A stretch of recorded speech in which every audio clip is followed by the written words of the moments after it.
Hi there, Karen Flaherty here from Living by Human Design. Hope you're doing well.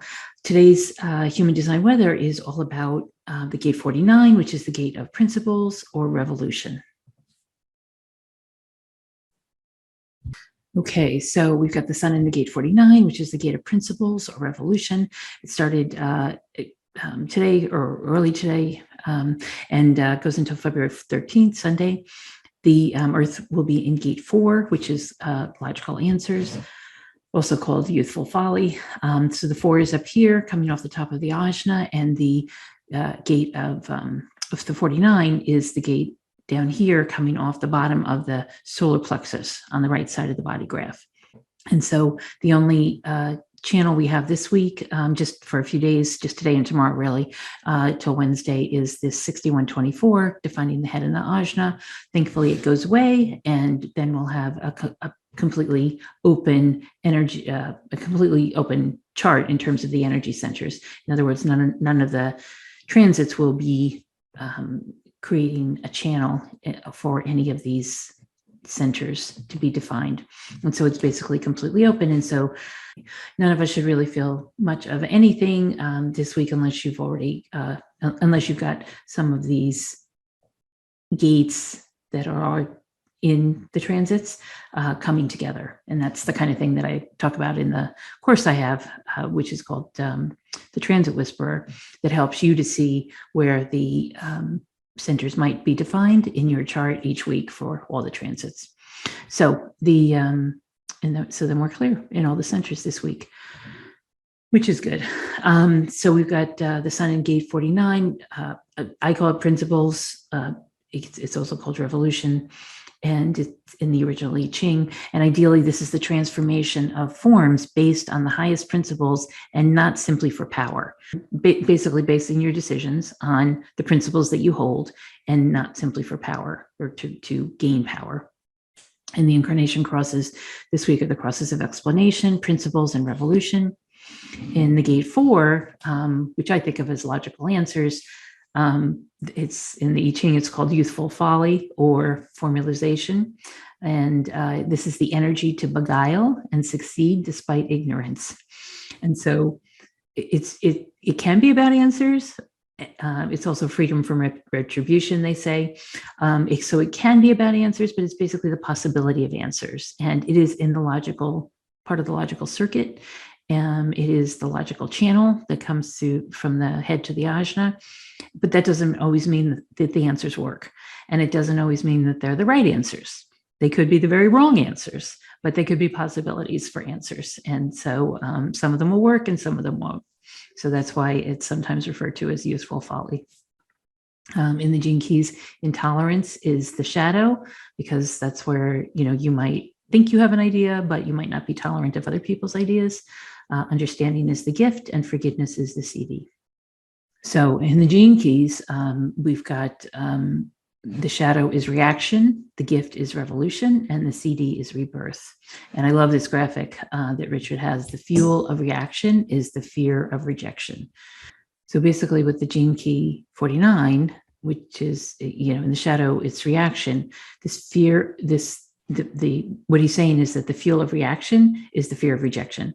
So basically if you're feeling like you're going to be rejected, you're going to be reactive to anything you hear.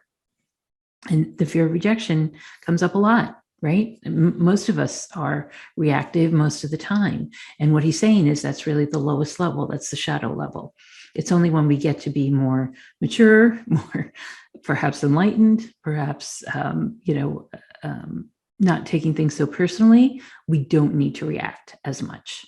And basically that fear of rejection goes away when we can, basically love ourselves and feel comfortable in our own skin and have our own boundaries that keep us safe. We don't need to fear the rejection anymore, right? And so that reaction doesn't have to come out as much. He also says, as long as you see your own people as good and others as evil, you remain a prisoner of the 49th shadow. And so this comes from, long ago. Many of us are in some sort of a tribal culture, right? So whether it's by country or city or state or province or little tribe or any kind of community, right? When we didn't have safety, when we couldn't be sure that we were safe, we needed to fight with other people. Well, pretty early on, people realized that they could kill each other. And the killing of each other became a very tribal way of living. And so if other people, encroached upon your boundaries, upon your territories, then you felt the need or even the absolute necessity to kill them. And so this is what's led to war. It's fear. It comes from fear. It comes from anger. It comes from, a tendency toward violence. And the only thing that will stop it basically is getting rid of the fears and the need to react when one is, or when the tribe or the culture or the community is encroached upon. And the only reason that we think that we have to do something about that is because we see those people as the other, right? The other tribe, the other culture, the other community, whatever it is, they're fighting against each other and they're not coming to terms. And so, for example, look at what's happening in Russia and Ukraine. I mean, they couldn't be more similar in so many ways, right? Ukraine used to be part of Russia. They're very similar. And yet they're fighting again and again and again. And it's this, going back and forth, the fear, the need to prevail one upon the other that keeps them going.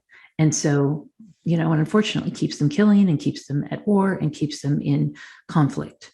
And so when you see others, when you see, some people as good and some people as evil, that's the shadow. That's the reaction. When we get to the gift side, the revolution occurs when the people who had previously been the reactionaries become the revolutionaries, or when the revolutionaries are born, right? I would say that the people who are coming in now, the people who have come in, especially since 1987, so basically that's anybody 35 and under, they're coming in as revolutionaries. They're coming in as people who want to live a better life, who believe that there's no difference, no sense of difference between us, that we're all equal, that we're all on an even playing field, that there's no reason to have an us and them mentality. And it's the people who are older, basically, who have that us and them mentality, who still have the anger, the fears, the fear of rejection and all that. And so the younger people are coming in and they're saying, well, we're all pretty much the same. So why do we have to fight? And they're very much against war and other things that divide us. And they're much more in favor of, as revolutionaries, in favor of the ways that we can come together, the ways that we can come together for climate change, the ways that we can come together to solve a lot of different political and socioeconomic problems. And so that's the next generation. Those are the people we can really depend upon to make the changes that are necessary, because they will come in as revolutionaries with the ideas and the solutions that can make a difference. And they're doing it for the earth or for the planet, as opposed to fighting against others. And so Richard also says the nature of the gift frequency of revolution is beyond fear and is anchored in a deep goodwill towards all creatures. And again, that's what the next generation will bring us. And they are coming in case you haven't heard this before, they are coming in knowing their life purpose and knowing why they're here, and having a very, mature sense of what that is and why that is at a very young age. And so that's, again, a different reason within human design to suggest that they are the ones who will have answers and be able to execute those solutions. So here are some of the personalities born in the Sungate 49, and these would be the right angle cross of explanation, principles, and revolution. And you can see that they were all a little bit of revolutionaries to a certain extent, or at least standing on principles. Charles Darwin with the principles of evolution himself, Abraham Lincoln, Alice Walker, who wrote The Color Purple, Sheryl Crow, Thomas Edison, James Dean, who was seen to be a bit of a revolutionary, Carole King, Chuck Yeager, who basically broke he did break the sound barrier, and so he was definitely a revolutionary. We have a number of things happening this week in history. On February 8th in 1952, Queen Elizabeth became the Queen of England after her father, who was King George VI, died. And this year, in fact, marks her 70th year as queen, which is her platinum jubilee. February 9th in 1964, the US Embassy in Moscow is stoned by Chinese and Vietnamese students. In 1994, Nelson Mandela becomes the first Black president of South Africa, 4 years after being released from a 27-year prison term. In 1904, Russia and Japan declared war on each other. And in 1942, the World War II, halted civilian car production at the Ford Motor plants. In 1986, the largest mafia trial in history started in Palermo, Italy, with 474 defendants. In February 11th of 1815, news of the Treaty of Ghent ended the War of 1812. And I'll tell you that a lot of I couldn't even put all of them in here. A lot of things happened in history that had to do with, wars, different kinds of conflicts, starting wars, ending wars, and dropping lots of bombs, basically, during this week in history. So it was kind of gruesome, actually, to go through all of those things, but there were quite a few. And again, it's just that kind of energy. It's the energy of revolution. It's the energy of principles. It's the energy of trying to make things happen in a way that is actually very much sociopolitical. And another example of that is in 1904, President Teddy Roosevelt proclaims strict neutrality for the United States in the Russo-Japanese War. So in other words, we're staying out of that one. And in 1972, Senator Edward Kennedy advocated for amnesty for the Vietnam draft resistors who had either been arrested or convicted up to that point. So it was you have to think of it as a kind of a tumultuous week in history. I'm hoping for a peaceful resolution between the Ukraine and Russia, but with the energy that's in this week, it's a toss-up. So this is, kind of an example of how the energy that's surrounding us, that's in the air, can have an effect on things much bigger than us, right?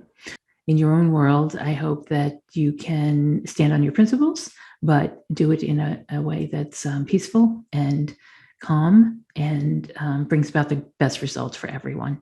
So I hope you have a great week, and I'll see you next time. Be well.